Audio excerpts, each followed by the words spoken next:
Gee, this hut's becoming a little bit elusive. My stealthy little tent. Very sturdy. I fractured this toe. I've circled around half of that. Iconic in New Zealand. Is anybody else out there? Does life get any better than this? This elusive hut. Good enough for the rabbits, good enough for humans. I need a place to camp. We got a tarn down there if I want any water. Pretty amazing, isn't it? Isn't that amazing?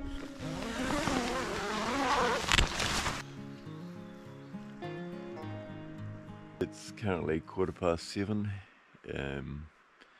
Last night it got to 5 degrees.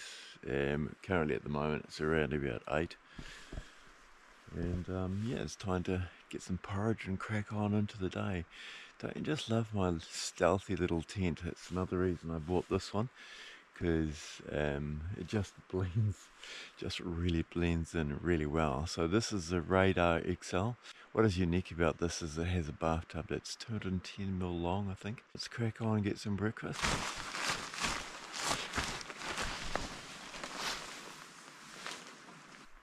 Flex towel pillow, and honestly I absolutely love it. It has the strap to hold it on to the mat, and this lovely fleece on the other side. This is my XP mattress, and this has got a hole in it somewhere. Underneath my body I have this reflecting material. Porridge time.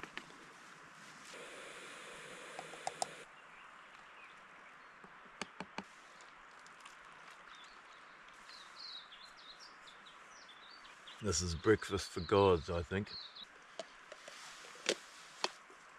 Can you hear that caffeine goodness? Coffee and porridge.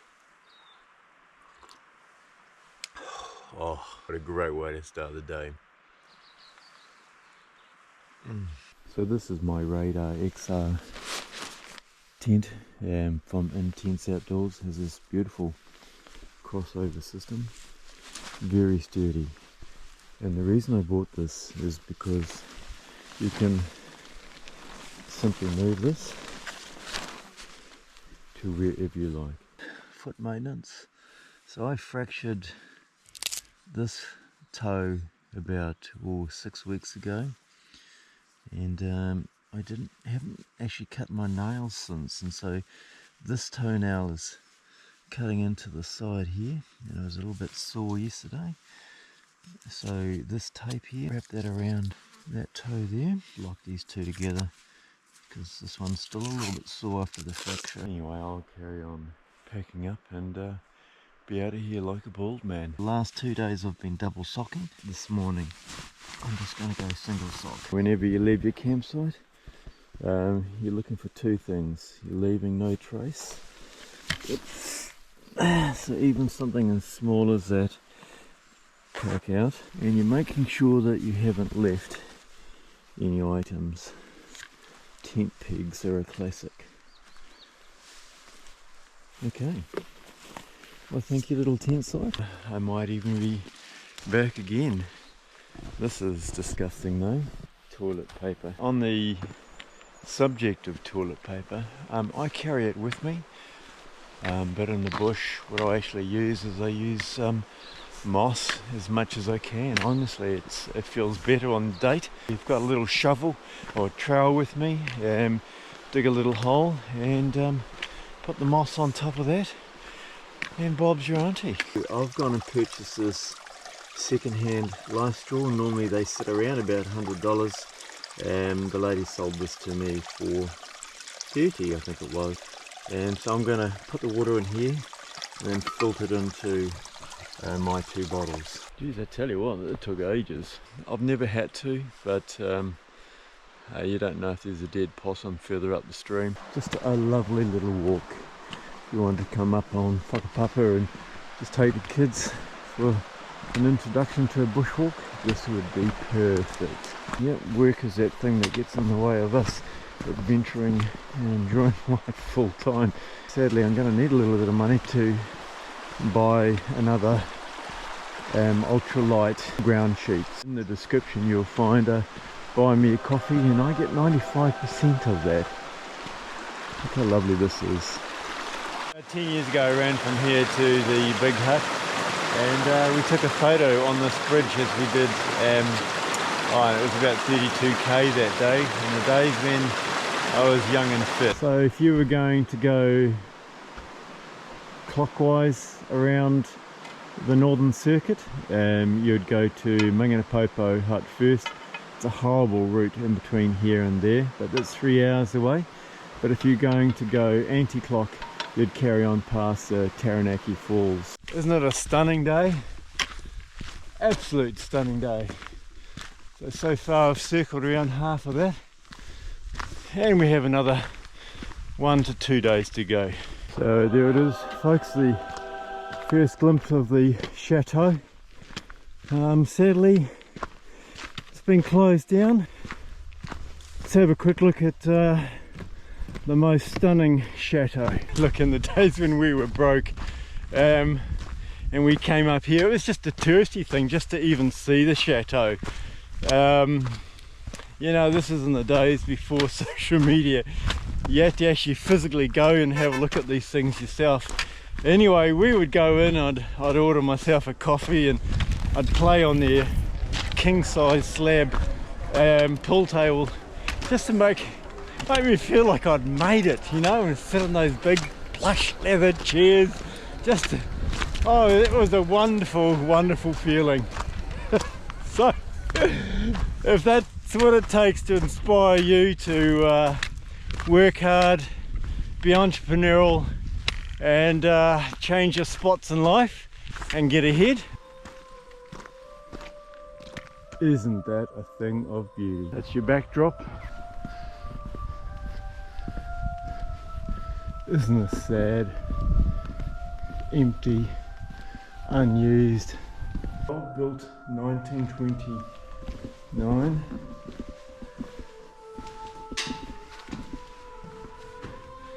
Because of the earthquake hazard, it's no longer used. Such a magnificent building. Iconic in New Zealand. So yeah, if you haven't been here, look, it's well worth a look. Sadly, you can't go in it. You're not even supposed to walk up this driveway by the look of it. By the look of it. Quick little look in here. Okay, so we're here, and where is the so we'll come back to the park. There you go. If you don't have a map, you could start with this one. We are currently here, and I'm heading off through to the Tura ski field. What we did the other day is we dropped down from the mountain here, down to Blythe Hut, right around to Rangipo, which is about here, right around to the big hut, and last night I came past Tama Lakes and camped around the Taranaki Falls area. We're looking for the around the mountain track, and the next hut we're going to is Whakapapaiti. I hope I pronounced that one right.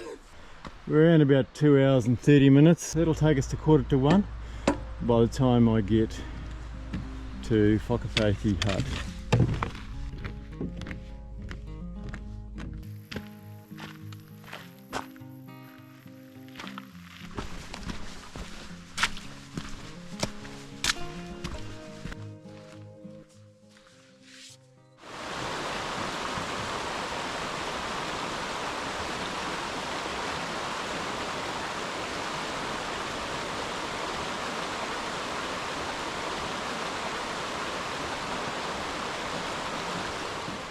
What a gorgeous day.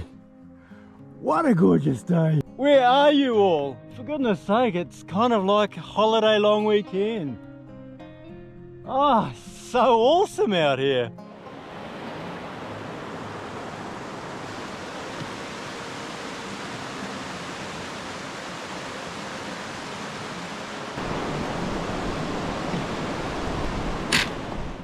Little campground, I think that's a dock-free camp.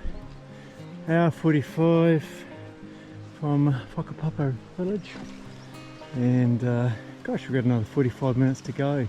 Do not attempt to cross the Whakapapaiti River after heavy rain. We're heading straight through there. Gee, this hut's becoming a little bit elusive. I'm feeling a little bolder now. Dad jokes, eh? You gotta love them. I know my kids don't. Okay, now the route is real obvious.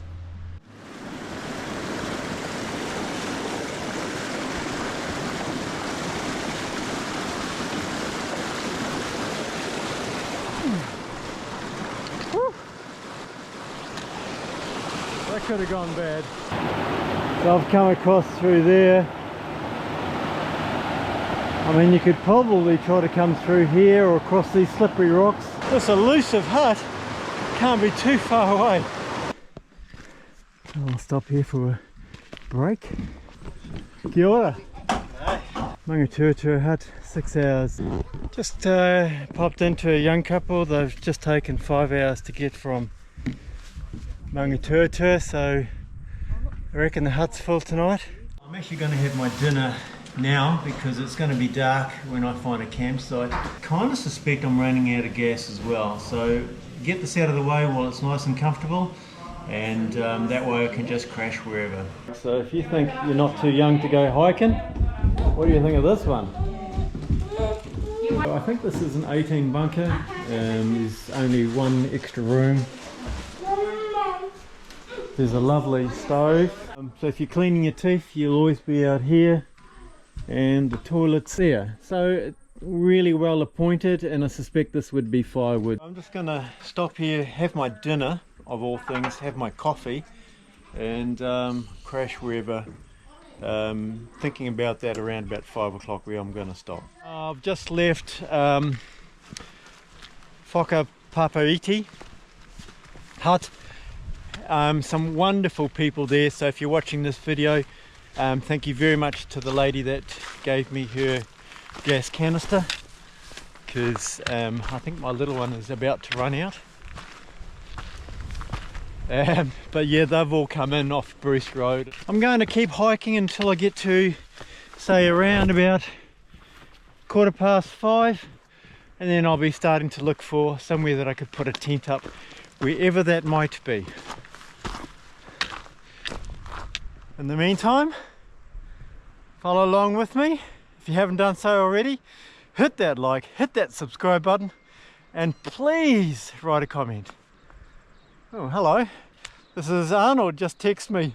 I better see where he's got to. Yeah, I'm having a real leisurely time, so Whakapapa apparently is only 3 hours away. I forgot about this route. The Bruce Road route. Look, it's allegedly only an hour.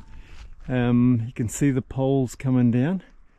That's another way in and out of here. So we're heading off to Māori Hut, and as you can see it says 5 hours and 30. Currently at the moment it's 3 o'clock, so that's not going to happen. I'm heading up and over this and around. Whenever I get to around about 5:30ish, thereabouts, wherever that is, I'll be trying to look for a place to camp.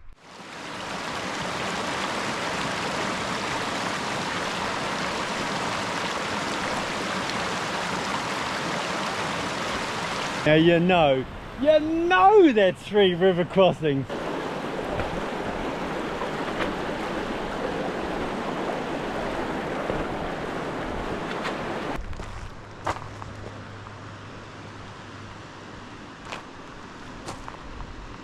Stunning. So I've just received a WhatsApp message from my mates saying they're just going out for a beer. Who's in? I said I might be a while. There's mountains to climb. Seriously, does life get any better than this? Just to catch you up, this has been a bit disjointed, this video, I can feel it. It's day 3.5. I'm somewhere in between Whakapapaiti and Māori Hut, somewhere in between. Who cares? Just as long as I'm alive and enjoying this, and I've got it all to myself. Hello! Is anybody else out there? Seriously, this is on our back doorstep.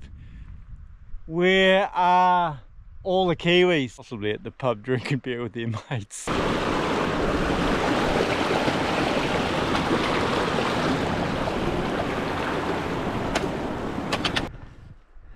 Not too shabby. Not too shabby.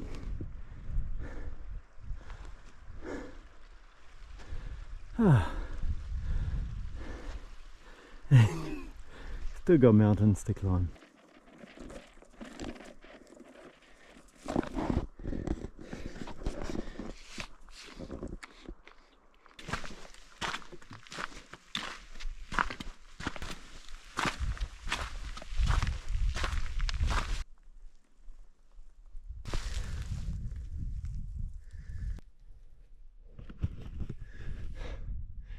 Good food.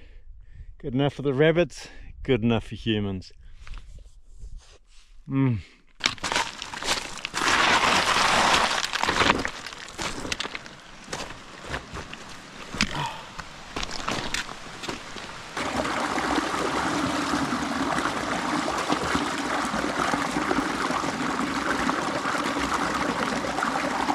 It's 5:34 and I need a place to camp. This looks flat, so it is kind of damp sand, and I got a tarn down there if I want any water. I don't want to be looking for a campsite when it's dark, and I'm just too far away from Māori Hut to really get there. And anyway, the hut's full. I don't want to go inside the hut, so I think I'm just going to end up staying here. Isn't it amazing? Look at this. Look at this.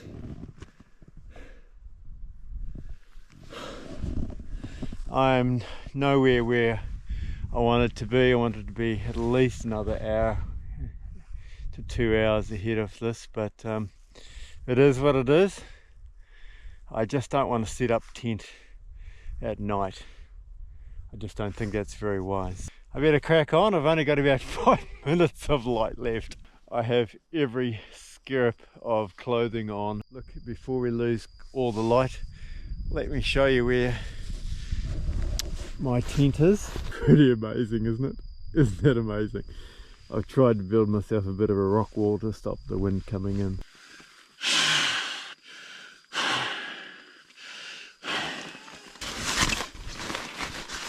I'm all set up. It's currently 10 minutes to 7. I'm in all my clothes, the camp's set up, everything's put away. Now I did have kind of dinner earlier on, but I am going to have my 2-minute noodles. 2-minute noodles, I mean, they're just so instant, so well, they just bring me delight. Oh, and I know you're looking at it going, gosh Dave, that does look good. And I know the purists are going out there, that's not many calories in that. Does it need to be though? Or does it just need to be comfort food? We're back with Outdoorsman Dave's cooking show. Oh, we've got a bit of a geyser going on here. So what I'm trying this time is I've put the potato flakes, the oil, the milk, which is not as much as what it was the other night, and salt in a little cup, and I'm going to transfer the water in till it gets to the right consistency, as opposed to putting the flakes into the moisture. Oh, I reckon that's actually not too bad. Mashed potato and peas. It's a bit of an English thing, isn't it? Oh, the consistency is way better. Look, I'm going to finish this off, and just so I've got something warm in my body, and then I'm going to head to bed and try to get an early night. I just love wild camping. Can you see how I can slow things down? I can control things in my own time. You just can't do that in a hut, and you can't talk to you people when I'm in a hut. So yeah, I'm a tent convert, and not a hut lover. I'm going to say good night. sleep tight, don't let the big buds bite, and if they do, get your shoe and hit those jolly things in too. Maybe that can be a new thing on Outdoorsman Dave's channel. Good night now.